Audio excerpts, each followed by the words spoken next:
சொக்கநாதன் பெற்றெடுத்த பிள்ளையாராம்.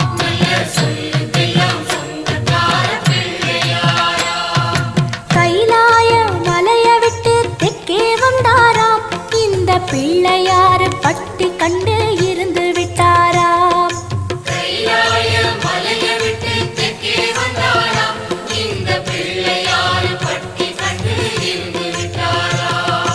கணபதியார் வந்தாரம்மா, நம்ம உறவாக நின்னாரம்மா. கணபதியார் வந்தாரம்மா, நம்ம உறவாக நின்னாரம்மா. சொக்க